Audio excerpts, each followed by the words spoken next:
Welcome back दोस्तों। तो मैं आप सभी के लिए थ्रोन ऑफ सील के लेटेस्ट एपिसोड के एक्सप्लेनेशन के साथ हाजिर हो चुका हूं। इस वीडियो में हम पूरे एपिसोड को ही कवर अप करने वाले हैं, इसलिए आप सभी लोग मुझे थैंक्स जरूर से ही लिख देना कमेंट में। ये एक्सप्लेनेशन थोड़ी ज़्यादा लंबी हो जाएगी तो आप सीट बेल्ट कस लीजिए, क्योंकि मज़ा आपको कूट कूट कर आएगा।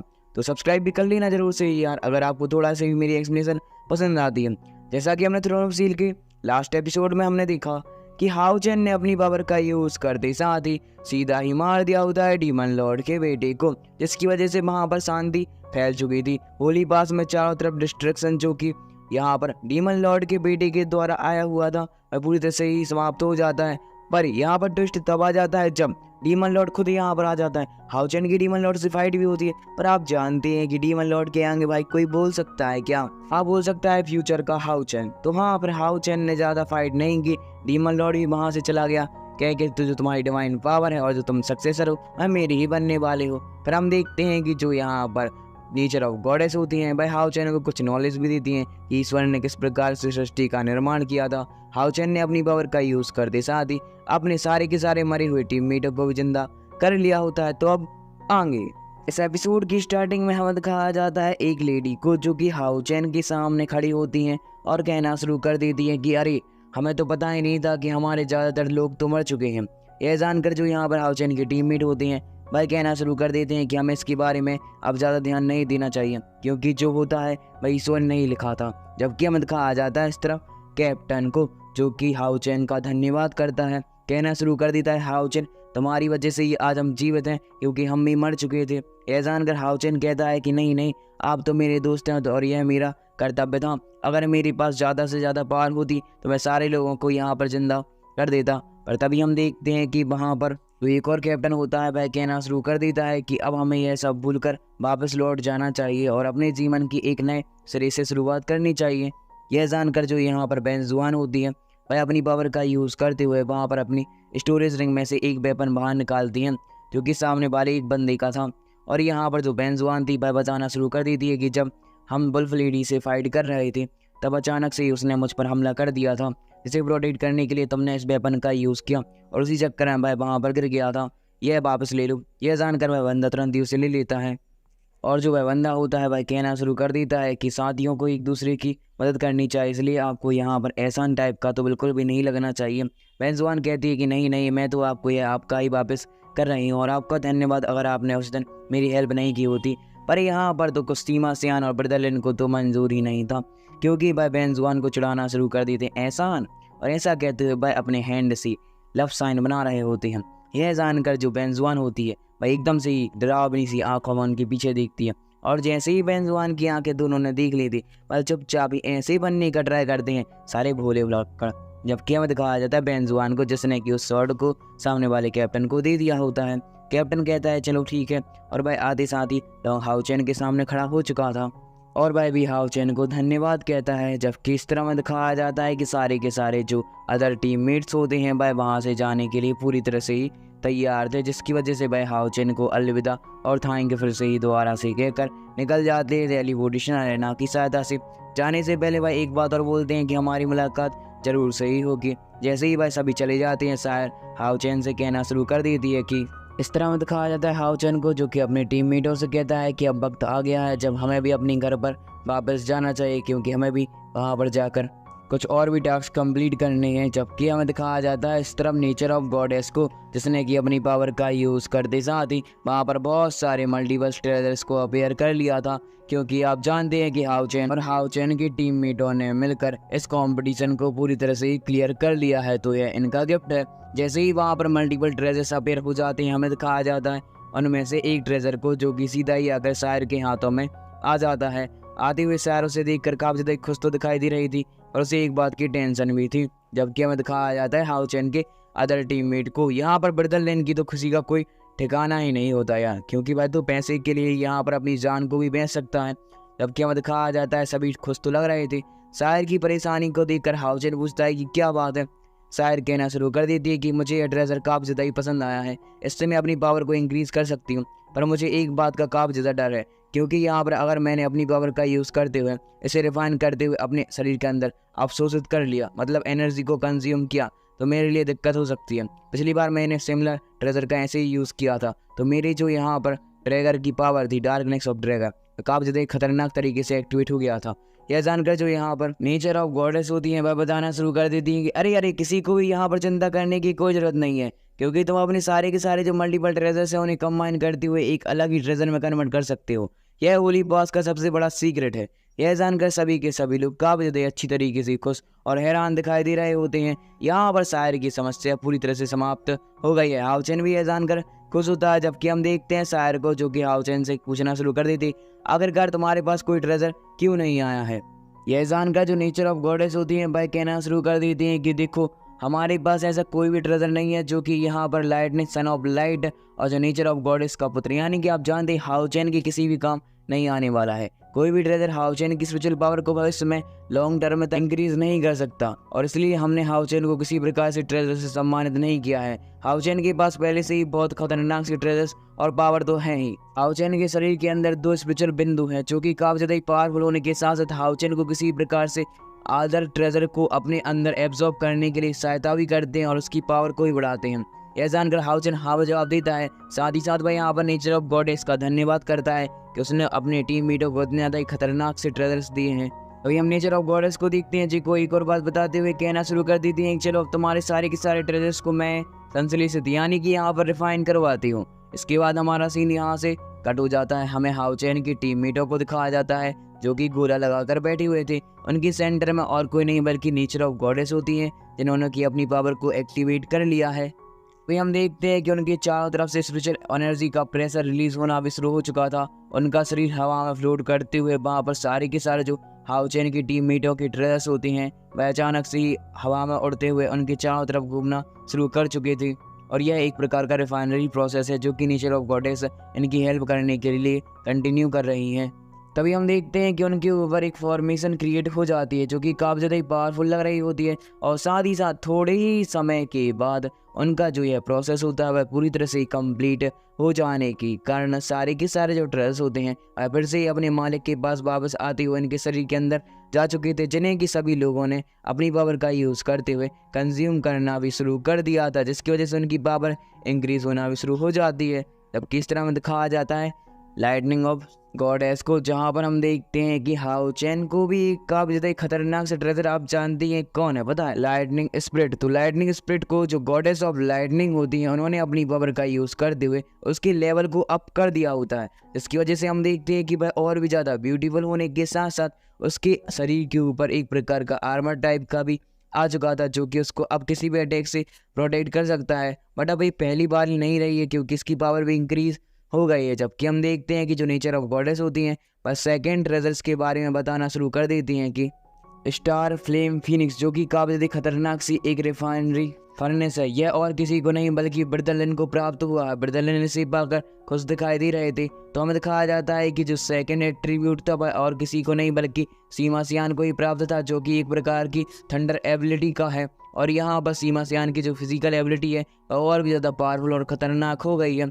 सीमा सियान भी खुश था। जबकि हमें दिखाया जाता है दूसरे टीममेट को जो कि और कोई नहीं बल्कि लिंगियो थी। यहाँ पर लिंगियो को मिला हुआ होता है एक प्रकार का ट्रेजर। आप जानते हैं कि लिंगियो की एबिलिटी है कि वह अपने एक डोर को समन करते हुए उनमें से बीस्ट को बुला सकते हैं जो कि अपने कंट्रोल में होंगे। तो यहाँ पर वह अभी तक एक टाइम पे एक ही डोर को समन कर पाती थी। अब लिंगियो के पास इस ट्रेजर आ जाने के बाद वह एक टाइम पे 3 डोर को समन कर पाएगी, मतलब एक साथ 3 बीस्ट। हाँ भाई 3 खतरनाक सी पावर हो चुकी है अब पिंक ईयर वाले लड़के की भी। फिर हमें बेंजुआन को दिखाया जाता है जैसे कि एक प्रकार का ट्रेजर मिला हुआ था जिसकी वजह से उसकी जो स्पीड होती है वह तो कई गुना ज़्यादा बढ़ चुकी होती है, और साथ ही साथ वह किसी भी स्थान पर टेलीपोर्टेशन टेक्निक का यूज़ करते हुए स्पेस में ट्रेवल भी कर सकती है।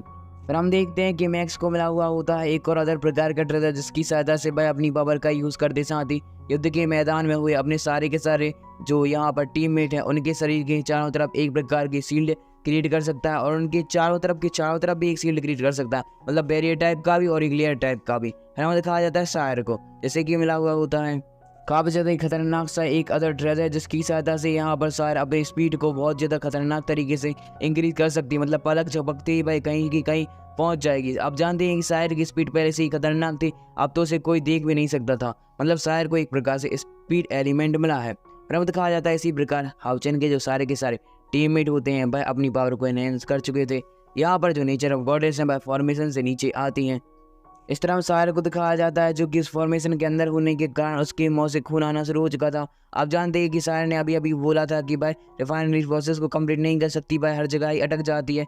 तो यहाँ पर हम देखते हैं नेचर ऑफ गॉडेस जो कि हाउचेन से कहना शुरू कर देते हैं कि हाउचेन मैं तुम्हें सायर की हेल्प करने के लिए उसके माइंड में भेज रही हूँ। यह जानकर हाउचेन तुरंत ही एग्री हो जाता है। हमारा सीन यहाँ से कट होकर एक स्थान पर आता है जो कि और कोई नहीं बल्कि यहाँ पर सायर का ही माइंड है जो कि काफ़ी ज़्यादा ही ब्यूटीफुल लग रहा है। यहीं पर सायर अपनी कल्टिवेशन लेवल को इंक्रीज करती है। हाउचेन तभी वहाँ पर टेलीपोर्ट होकर आ जाता है। हाउचेन चारों तरफ सायर को ही ढूंढ रहा था। तभी हम देखते हैं सायर को जो कि झरने में एक जगह पर पड़ी हुई थी बेहोश। तुरंत ही हाउचेन उसके पास जाता है, उसे हाथों से उठाता है, कहता है सायर क्या तुम ठीक हो। यहाँ पर हम देखते हैं कि सायर जैसे ही अपने हाउचेन को अपने सामने देखती है आँख खोलकर उसी के स्पिरिचुअल वर्ल्ड में, तो भाई कितना ज़्यादा अच्छा लग रहा होगा, क्योंकि यहाँ पर आप देख ही सकते हैं कितने ज़्यादा खतरनाक से रोमांटिक सीन क्रिएट हो चुके हैं। भाई मेरे दिन ऐसे कब आएंगे यार, मैं तो ये ढूंढ रहा हूँ। फिर हम देखते हैं कि हमारा सीन यहाँ से कट हो चुका है। हमें बाहर का सीन दिखाया जाता है जहाँ पर सायर और हाउचेन एक दूसरे का हाथ पकड़कर खड़े होते हैं। तभी वहाँ पर नेचर ऑफ गॉडेस बीच में कबाब में हड्डी बनकर आ जाती है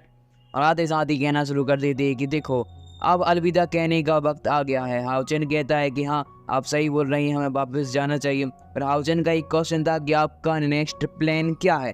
यह जानकर नेचर ऑफ गॉडेस उनको बताना शुरू कर देती है कि अब मेरा नेक्स्ट प्लान और किसी नहीं बल्कि डीमन के हमले के दौरान हुई जो क्षति है उसको फिर से रिकवर करना है। होली पास को एक खतरनाक सी सुंदर जगह के रूप में निर्माण करना है। होली पास अब फिर से हजारों सालों के लिए बंद होने के लिए जा रहा है, इसलिए तुम सभी लोगों को चिंता करने की कोई जरूरत नहीं है। हो सकता है कि अब यहाँ पर कोई भी डीमन ना आ सके, क्योंकि यहाँ पर जो उसका एंट्रेंस डोर है वह केवल मैं ही ओपन कर सकती हूँ, इसलिए तुम सभी लोगों को चिंता बिल्कुल भी करनी नहीं चाहिए। यह जानकर जो हाउचेन होता है वह हाँ में जवाब देता है। जबकि नेचर ऑफ गॉडेस बताना शुरू कर देती हैं हाउचेन पर तुम्हारे पास बहुत ज़्यादा खतरनाक तरीके से पंगा फंस गया है, क्योंकि तुम जानते हो कि तुम्हारे पास मेरी एबिलिटी होने के साथ साथ गॉडेस ऑफ लाइटनिंग की भी एबिलिटी है, तुम सन ऑफ लाइट भी हो। यहाँ पर हम देखते हैं कि भाई हाउचेन को सतर्क कर रहे होते हैं कि आने वाले वक्त में क्या, अभी जब तुम यहाँ से निकल जाओगे तो बहुत सारे डीमंस तुम पर हमला करने के लिए जाएंगे। पर हो सकता है डीमन लॉर्ड जिसने कि तुम्हें पहले ही वार्निंग दे दी है कि तुम्हें कोई भी नहीं हरा सकता मेरे अलावा, क्योंकि तुम उसके सक्सेसर बनने वाले हो, तो तुम्हें भाई ख़त्म नहीं करेंगे। हो सकता है कि कैद करके डीमन लॉर्ड के पास ले जाएं और तुम खुद ही ह्यूमैनिटी के लिए एक दुश्मन बन जाओ। यह जानकर हाउचेन समझ जाता है कि उसे यहाँ पर रिस्क लेना ही नहीं चाहिए, उसे काफ़ी ज़्यादा संभल कर जाना चाहिए और साथ ही साथ भाई यहाँ पर ह्यूमैनिटी को प्रोटेक्ट करने के लिए अपनी जान भी दे सकता था। भाई नेचर ऑफ गॉडेस कहता है कि आपका बहुत बहुत धन्यवाद, पर मैं ऐसा कभी भी नहीं होने दूंगा, क्योंकि मुझे अपने आप पर पूर्ण ट्रस्ट है और गॉड ने भी आपने जैसा कि मुझे बताया था कि मैं गॉड का पसंदीदा व्यक्ति हूँ, तो उन्होंने जब मुझे चुना है तो मैं गलत राय को बिल्कुल भी नहीं चुनूंगा। तभी हमें दिखाया जाता है कि नेचर ऑफ गॉडेस ने अपनी पावर का यूज़ करते हुए किसी प्रकार के साइन को हाउचेन के माथे पर लगा दिया था, जिसकी सहायता से हाउचेन उनको कभी भी बुला सकता है, साथ ही साथ उनकी पावर को भी ले सकता है। और यहाँ पर हाउचेन और उसके सारे टीममेट टेलीपोर्ट होकर वहाँ से निकलना शुरू हो जाते हैं। जैसे ही वह सारे के सारे टेलीपोर्ट होकर वहाँ से निकल जाते हैं, हमें नेचर ऑफ गॉडेस और बुड्ढे को दिखाया जाता है, जो वहाँ पर नेचर ऑफ गॉडेस उस बुड्ढे से कहना शुरू कर देती हैं, चलो तो फिर होली पास को फिर से रिकार्नेट करने के लिए मेरी हेल्प करो। यह जानकर बुड्ढा उनके साथ जैसे ही जाने वाला होता है भाई कुछ बातें भी करते हैं कि किस तरह उन्हें होली पास को फिर से रिक्रिएट करना है।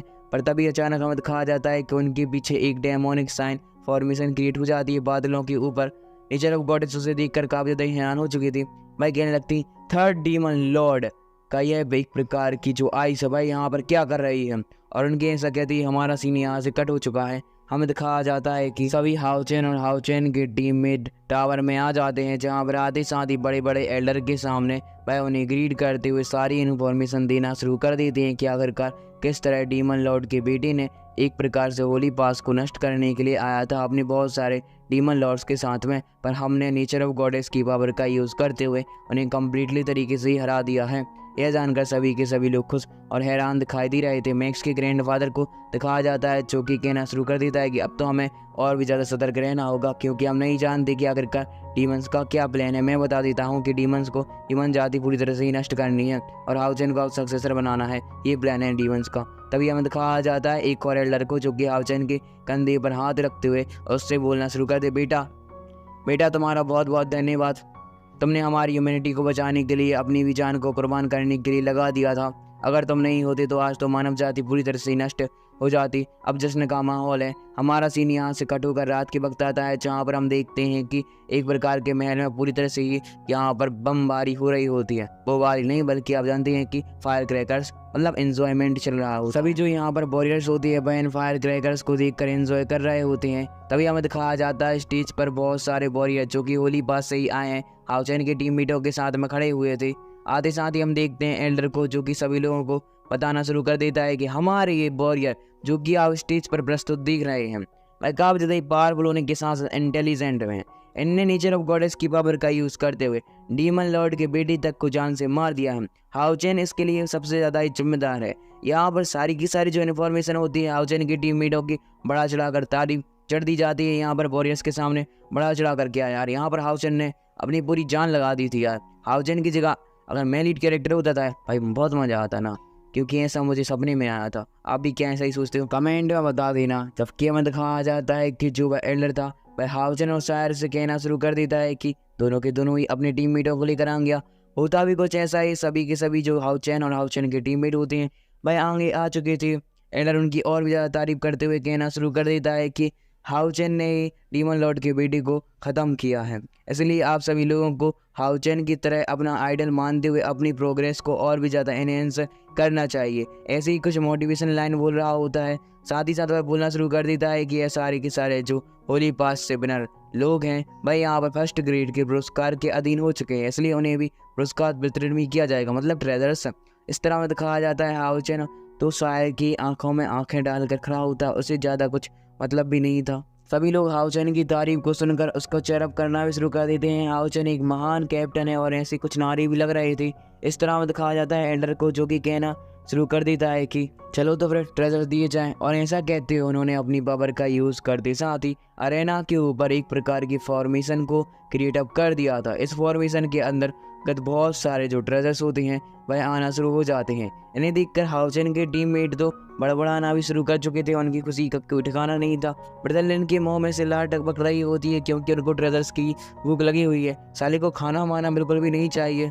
तभी हमें दिखाया जाता है कि जो यहाँ पर बेंजवान होती है भाई ट्रेजर की तरफ इशारा करती है, कहना शुरू कर दी ये तो मेरे लिए ही है सिल्वर ट्रेजर। जबकि हमें दिखाया जाता है कैप्टन को, जो कि कहता है हाँ तुमने सही नोटिस किया है, क्योंकि यह विशेष रूप से आपके लिए ही यहाँ पर निर्धारित किया गया है। और वह ऐसा कहते हुए बेंजवान को वह ट्रेजर दे देती हैं। बेंजवान की ट्रेजर देखकर काफी ज्यादा खुश दिखाई दे रही थी। आसपास के टीममेट भी उसी ट्रेजर को देखने के लिए आए हुए थे, चारों तरफ घेरा लगा लेते हैं। तभी जो यहाँ पर ब्रदरलैंड होते हैं वह इस ट्रेजर को देखकर कहना शुरू कर देते हैं कि यह किस प्रकार का ट्रेजर है, मैंने तो इसके बारे में कभी भी नहीं सुना।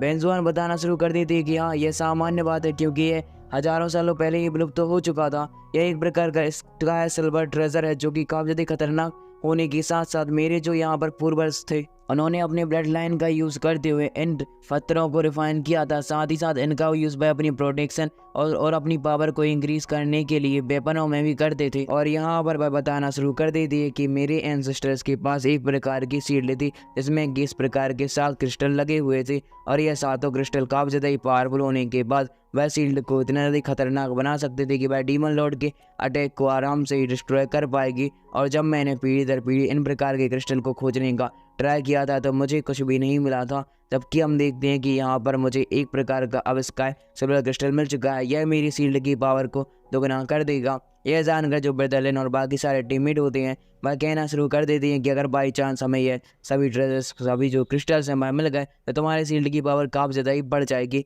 हाउ चैन भी यह जानकर काफ़ी ज़्यादा खुश दिखाई दे रहा था, क्योंकि उसका टीममेटों की प्रोग्रेस अच्छी तरीके से हो रही है। तभी हमें इस तरफ दिखाया जाता है ब्रदरलैंड को, जो कि इतने ज़्यादा ही रेयर ट्रेजर देखकर हड़बड़ाना शुरू कर चुके होते हैं। कहना शुरू कर देते हैं कि देखो ये कितना ज़्यादा ही पावरफुल ट्रेजर है, देखो ये वाला कितना ज़्यादा पावरफुल ट्रेजर है।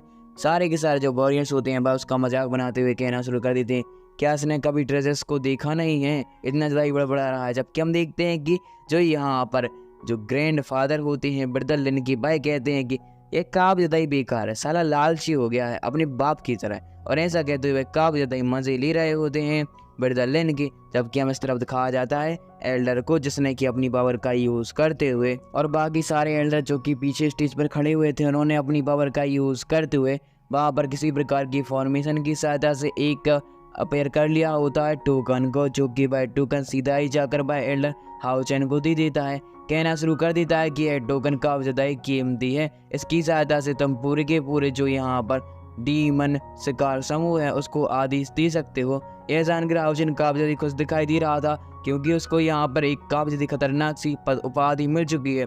मतलब भाई पूरी सेना को आदेश दे सकता है कहाँ जाना है कहाँ नहीं जाना है। इस टोकन की सहायता से वह उसका पालन करेंगे। हाओ चैन इसे पाकर एल्डर का धन्यवाद करता है कि आपने मुझे इतना ज़्यादा ही काबिल समझा। जो यहाँ पर एल्डर होता है वह कहता है ये तो कुछ भी नहीं है, तुमने जो हमारे लिए किया है वह काफ़ी ज़्यादा ही काबिल तारीफ है और हमको उसका कर्ज कभी भी नहीं चुका सकते। हाओ चैन, तुम्हें मानव जाति को बचाने के लिए ऐसे ही लड़ते रहना है, अपनी प्रोग्रेस को भी आगे बढ़ाना है। और ऐसा कहते हुए हाओ चैन को मोटिवेट भी करते हैं। के बाद हमें दिखाया जाता है हाओ चैन जो कि अपने सारे के सारे टीममेटों के साथ एक शपथ लेता है कि चाहे हमारी क्यों ना चाहे हमारे मानव जाति को बचाने के लिए हम दृढ़ संकल्प लेते हैं कि हम अपनी जान को भी दे देंगे। इसके बाद हमारा सीन यहाँ से कट हो जाता है मून वैली का सीन, जहाँ पर हम देखते हैं प्रिंसेस को, जो कि और किसी के सामने नहीं बल्कि अपने फादर के सामने खड़ी हुई थी। कहना शुरू कर देती है कि वाह, एक अच्छी बात है, ये सारे के सारे जो डीमंस है भाई तो मर गए, पर मेरी जो दोनों बेटियां हैं बस सुरक्षित हो गई। आखिरकार कैसे कैसे भाई अपनी बेटी को सुरक्षित पाकर ये कैसे कैसे बोल रहा है। जबकि हम देखते हैं कि जो प्रिंसेस थी भाई यहाँ पर कहना शुरू कर देते हैं कि फादर, मैं अपने आप को बचाने की फुल ट्राई कर रही थी, पर अचानक से ही यहाँ पर सारे के सारे ह्यूमंस के पास पावर आ गई नेचर ऑफ गॉडेस की, और कुछ बहाना मार देती हैं कि आखिरकार मैं कैसे जिंदा बची। सीधी सीधी बात हम देखते हैं कि जो यहाँ पर प्रिंसेस थी भाई मन में सोच रही थी हाओ चैन फिर से मुलाकात करते हैं, क्योंकि हमें और भी बहुत कुछ करना है। हमारा सीन यहाँ से कट होकर आता है एक जगह पर जहाँ पर हम डीमन लॉर्ड को देखते हैं। प्रिंसेस की छोटी सिस्टर वहाँ पर आती है, कहना शुरू कर देती है हमने किस तरह से यहाँ पर अपने आप को प्रोटेक्ट किया है। भाई बताना शुरू कर देती है कि आपने जैसा कि मुझसे कहा था कि मुझे यहाँ पर डीमन लॉर्ड की बेटी यानी कि उसी के सन को एक जगह पर जाकर छोड़ना है, तो हाँ मैंने वैसा कर दिया है। और भाई उस टाइम उन्हें बेटी में अपनी कल्टिवेशन लेवल को इंक्रीज़ करने के लिए गए हैं, पर उनका गुस्सा काफ़ी ज़्यादा ही तीव्र था भाई, तो मुझे ये जान से मारने वाले थे और मैंने किसी न किसी प्रकार मेरे को ही छुड़ा लिया। यह जानकर जो यहाँ पर डीमन लॉर्ड होता है भाई कहता है कि हाँ तुम्हारे पास काफ़ी ज़्यादा ही बड़ा साहस है, मैं देखूंगा। इसके बाद हमारा सीन यहाँ से कट हो जाता है। हमें डीमन लॉर्ड के बेटी को एक डेयरी में दिखाया जाता है, जो कि वहाँ पर अपने आप को जंजीरों से बांधे हुए था और अचानक से ही वह वहाँ पर अपनी पावर को इंक्रीज़ करने के लिए किसी प्रकार से कल्टिवेट कर रहा होता है। साथ ही साथ हमें दिखाया जाता है कि वह इतना ज़्यादा खतरनाक था कि क्या ही बता सकते हैं, क्योंकि यहाँ पर हम देखते हैं कि बहुत सारी जो लाइटनिंग थंडर स्ट्राइक होती है, फायर एनर्जी तो वहाँ पर पहले से ही है, बस सीधा ही आकर उस बंदी को लगना शुरू हो जाती है। भाई कहता है कि हाओ चैन, जब मैं बड़ा हो जाऊँगा, मतलब यहाँ पर अपने फादर का सक्सेसर बन जाऊँगा, तो मैं तुम्हें जिंदा नहीं छोड़ूंगा, तो मैं किसी न किसी प्रकार तो जान से मार दूंगा, तुम्हारी माँ और तुम्हारा बदला पूरी तरह से ही लेकर रहूँगा। हाओ चैन तुम जाने वाले हो। इसके बाद हमारा सीन यहाँ से कट होकर कुछ और डीमंस को भी दिखाया जाता है। आप जानते हैं कि जो यहाँ पर डीमन लॉर्ड के बेटे के साथ में अदर कुछ कुछ छोटे छोटे भी यहाँ पर डीमंस आए हुए थे। यहाँ पर उनके जो फादर्स होते हैं भाई भी यहाँ पर हमें दिखाया जाता है। भाई कहते हाओ चैन तुमने मेरे बच्चे को चोट पहुँचाई, मैं तुम्हें जिंदा नहीं छोड़ूंगा। मतलब बुल्फ डीमंस की, जैसे कि आप जानते हैं कि बुल्फ लेडी फाइट कर रही थी, उन्हीं का फादर भी दिखाया जाता है। इसी प्रकार से हमें कुछ और भी फादर्स दिखाए जाते हैं जो कि हाओ चैन से बदला लेने के लिए पूरी तरह से ही तैयार थे। इस तरह हमें दिखाया जाता है एक जगह का सीन जहाँ पर हम देखते हैं एक अदर से बंदे को जो कि पावरफुल लगने के साथ साथ उसी प्रकार का मैजिक कर रहा होता है जिस प्रकार का डीमन लॉर्ड के बेटे के साथ में आया हुआ वाइट ड्रेस पहने बंदा कर रहा था, मतलब ज्योतिषी। एक प्रकार से हम देखते हैं कि भाई कहता है कि अब एक नया अध्याय शुरू होने वाला है।